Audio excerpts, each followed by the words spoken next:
जीना सीखो और हिम्स को India wide health care ecosystem बनाना कितना डिफिकल्ट एक जर्नी रही थी। बिल्कुल भी नहीं। बिल्कुल भी नहीं। तो मेरा मकसद एक है कि भारत में मैं ऐसा रिसर्च बेस्ड आयुर्वेदा खड़ा करूं कि पूरी दुनिया भारत में इलाज कराने आए, चाहे वो अमेरिका हो, चाहे चाइना हो, यूके हो, चाहे ऑस्ट्रेलिया हो, चाहे वो कनाडा हो। आप कई बार प्लेन में बैठ के एक ऐसे नमाज वाली पोज में वीडियो बना रहे हैं, वो नमाज पोज नहीं है, वो वज्रासन है। जितने लोग नमाज पढ़ते हैं जी। आप देखो उनके घुटने ऑपरेशन नहीं हो रहे हैं। हाँ जो मुसलमान हैं उनमें खाना खाने के 3 पोज बताए गए हैं। बिल्कुल है। ये पतंजलि योग सूत्र में लिखे हुए हैं तीनों। अब वो मुसलमान उसको अपने धर्म से जोड़ दिए तो तुम भी जोड़ लो।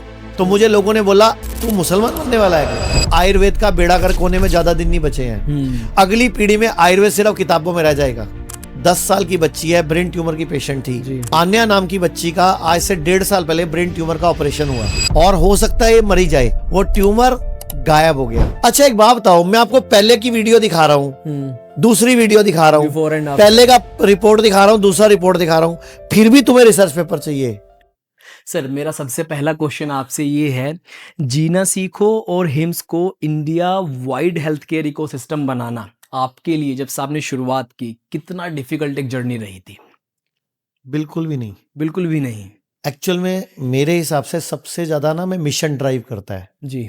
जैसे जो मेरा गोल है ना वो इम्पोर्टेंट है। अगर वो गोल सही है ना जी। और वो गोल दुनिया की भलाई का है तो मैंने तो देखा है सारी शक्तियां भगवान स्वयं जी। आपके पास लोग भेज देगा, आपकी मदद करने के लिए दुनिया आ जाएगी क्योंकि आपका मिशन बड़ा है।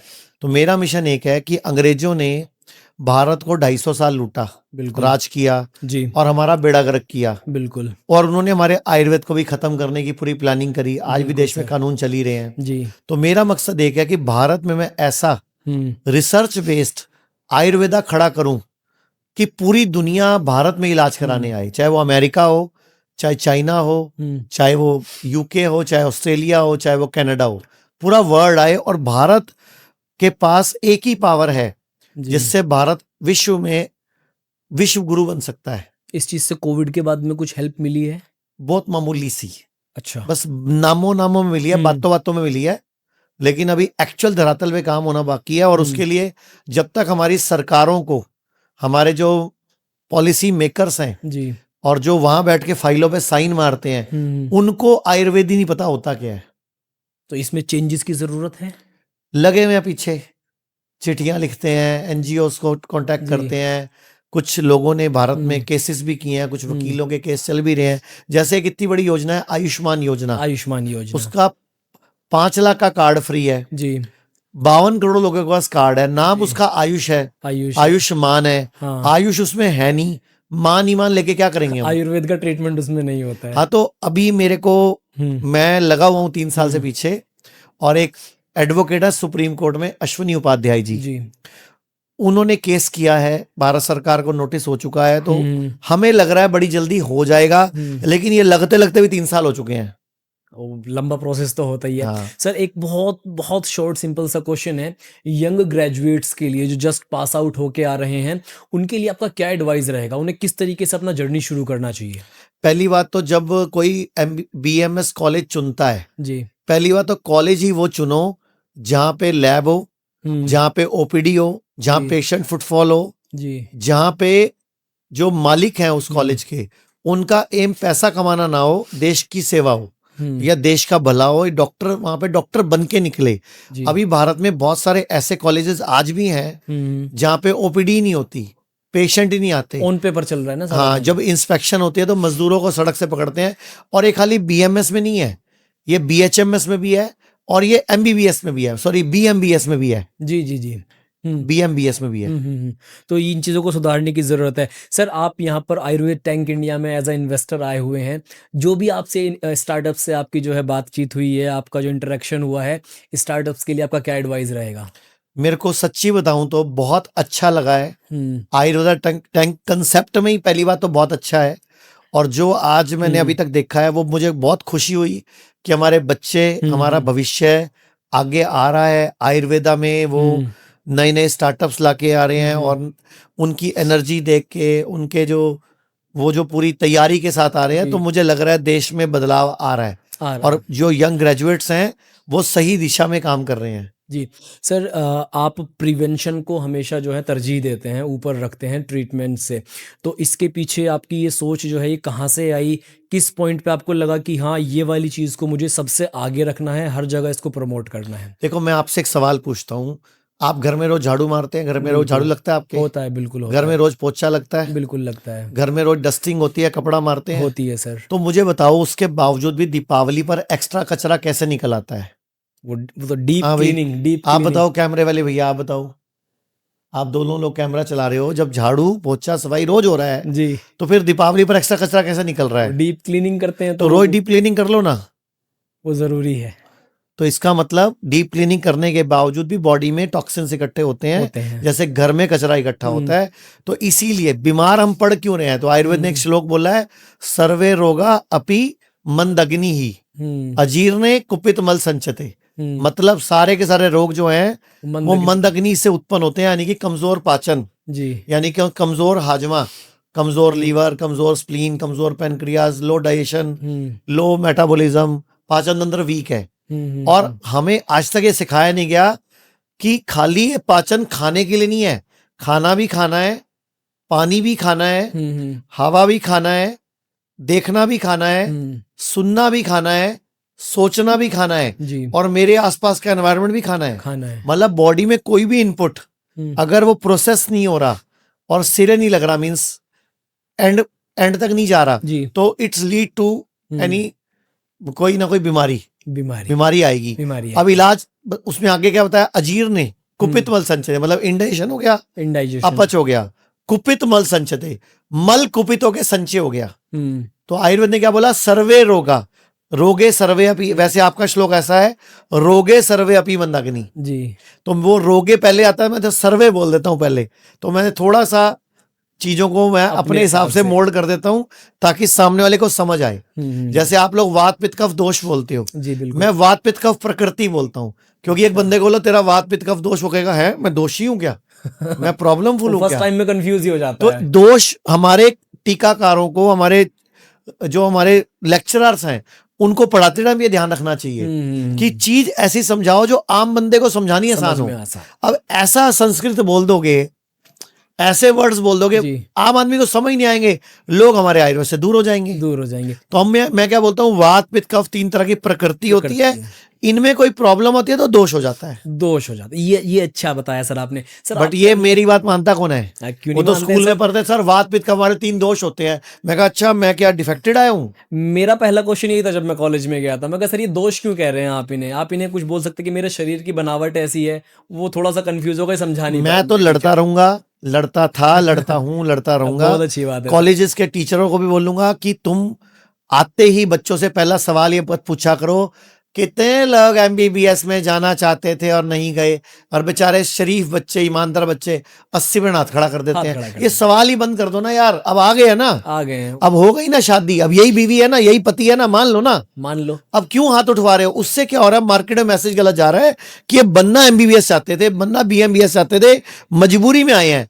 अरे नहीं भैया, अब आप झूठ बोलो। मैं बोलूंगा उन बच्चों को अपने हाथ ऐसे कस के पकड़ लो जब टीचर ये सवाल पूछे, तो हिल ना जाए साला, ऊपर नहीं जाना Day one पे जो चाहिए। तो टीचर को पहले दिन मैसेज आए कि मैंने चूज किया आयुर्वेदा, हाँ, और आयुर्वेदा ने मुझे चूज किया है, डे वन पे डिमोटिवेट कर तो वो देते हैं पहला दिन ही खराब हो जाता है। उनको।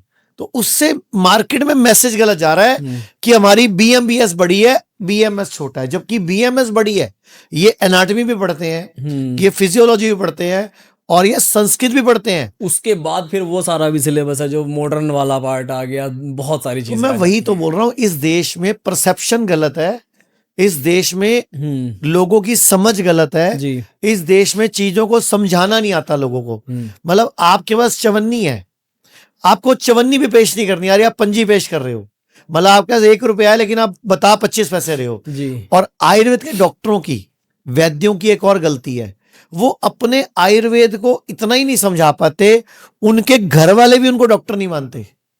वो भी बोले बड़े डॉक्टर को चल दें, जब तक वो घर में किसी 1-2 को ठीक नहीं कर लेते आपको तब तक वो साबित नहीं करेंगे। ऐसा कोई आप मूवमेंट क्यों नहीं चलाते जिसमें आयुर्वेद वैद्यास को जो असल में जो वो वैद्य बनाया जा सके? आयुर्वेदिक वैद्य को भी मैं ही नहीं समझ आया, आयुर्वेदिक वैद्य को भी मैं ही नहीं समझा कि मेरा मिशन क्या है। अभी वो मेरे मिशन के साथ जुड़े ही नहीं है, उनको लगता है मैं अलग आदमी हूं। उनको तो लगता है कि आप एक मूवमेंट अलग चला रहे हैं, वो आप अपने शायद किसी जबकि पंडित मैं जी मूवमेंट benefit पूरे के लिए देश कर की देते चला रहा हूं, हैं। मैं मूवमेंट पूरे समाज की चला रहा हूं, मैं एक एक आयुर्वेदिक डॉक्टर की लड़ाई लड़ रहा हूं। अगर हेल्थ इंश्योरेंस में आयुर्वेद आया है तो सबके लिए आया ना। सबके लिए आया है। अगर सीजीएचएस में, सीएपीएफ में, ईसीएचएस में आयुर्वेद आया तो सबके लिए आया ना।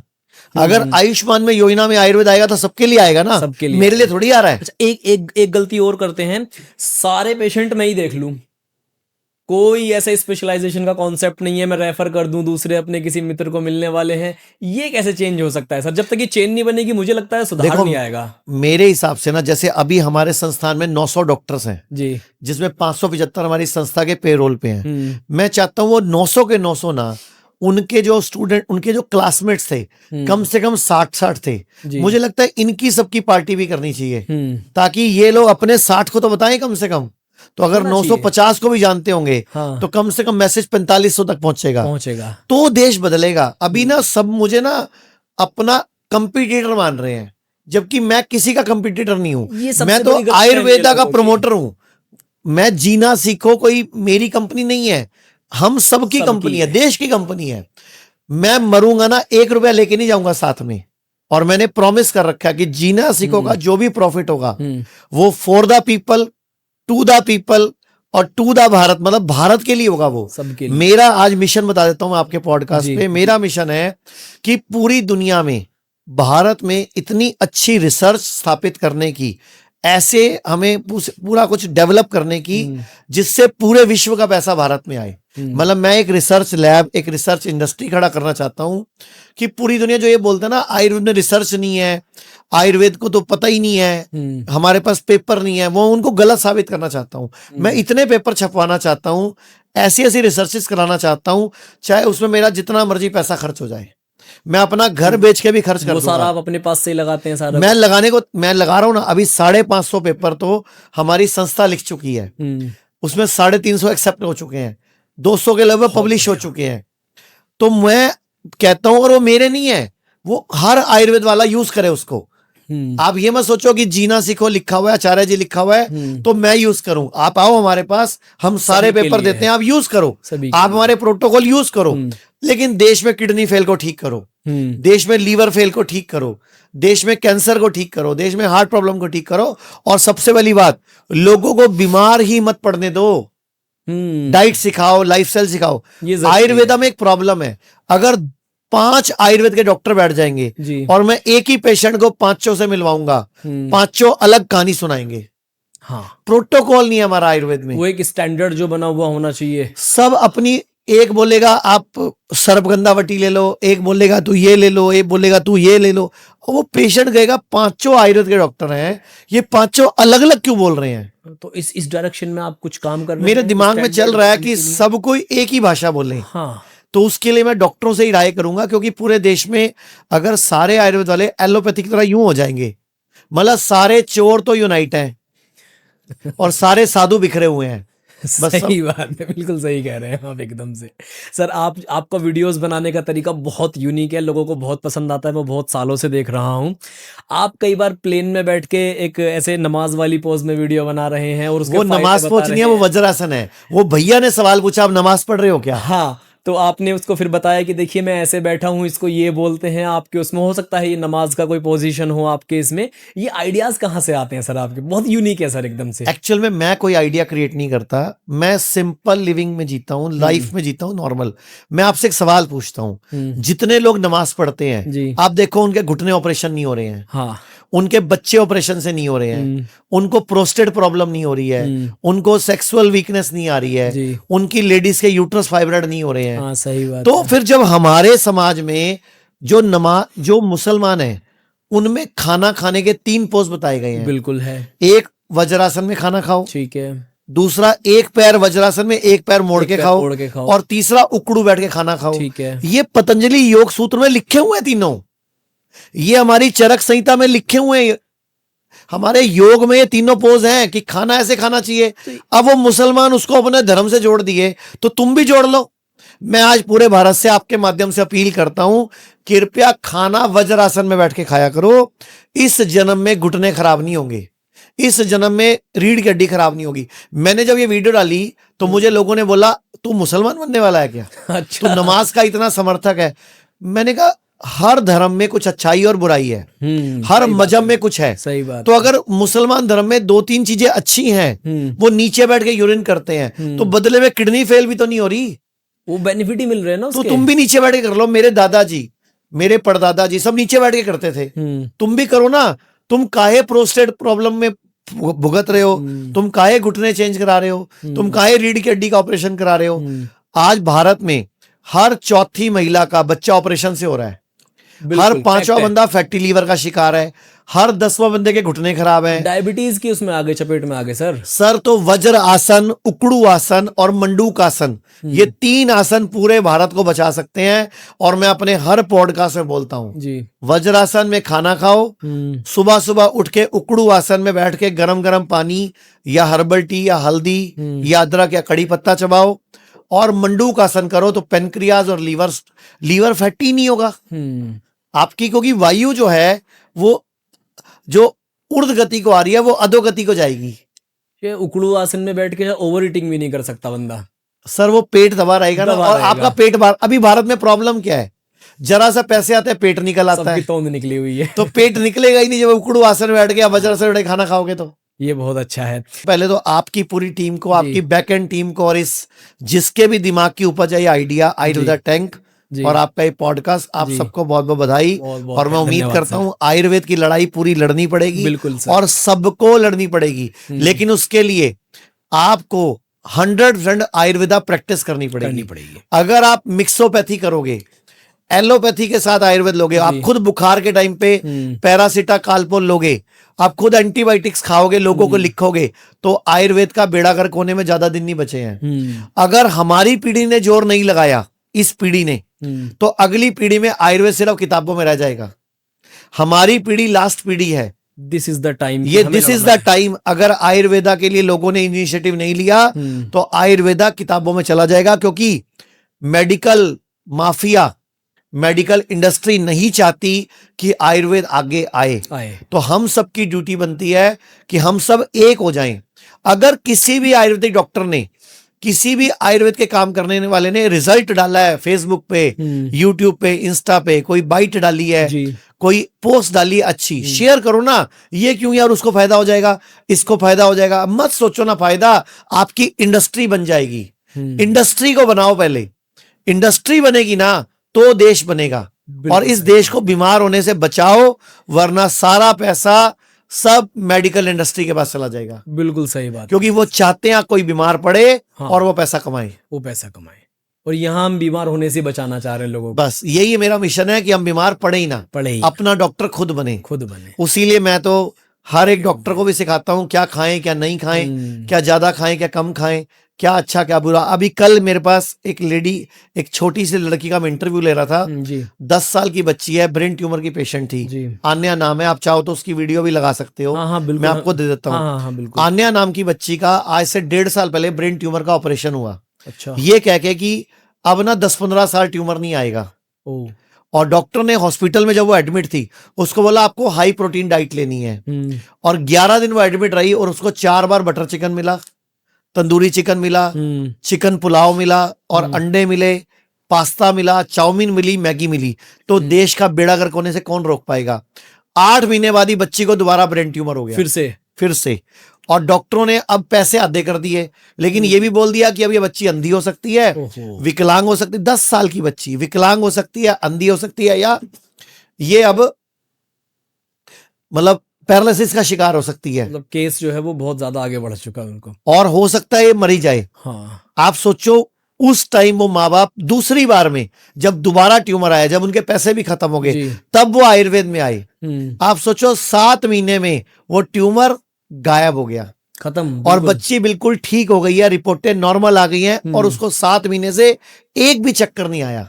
यूरिन कंट्रोल ठीक हो गया, उसका चक्कर आना बंद हो गया, उसकी आई ब्लिंक कर रही थी, फिट्स पड़ रहे थे, सब बंद हो गया। इन सब का कोई रिसर्च पेपर और ये सब अभी उसकी रिपोर्ट्स आई है, नॉर्मल आई है। अच्छा। अब मैं रिसर्च छापूंगा ना। अच्छा एक बात बताओ, मैं आपको पहले की वीडियो दिखा रहा हूँ, दूसरी वीडियो दिखा रहा हूँ, पहले का रिपोर्ट दिखा रहा हूँ, दूसरा रिपोर्ट दिखा रहा हूँ, फिर भी तुम्हें रिसर्च पेपर चाहिए। नहीं, हमें यकीन है, मैं आयुर्वेद से हूँ, मैं इस फील्ड से हूँ, मुझे यकीन है। सर आप मेडिकल फील्ड में जाएंगे जहाँ पर वो एक डॉक्टर बैठा हुआ है, वो नहीं मानेगा, कहेगा मुझे स्टैंडर्ड एक क्लिनिशियल वाले फॉर्म में दो इसे। तो मैंने बोला ना, मैं रोज यही काम कर रहा हूँ। मैंने बोला मेरा अब मेरा पैसा कमाने का अब एक ही मकसद है।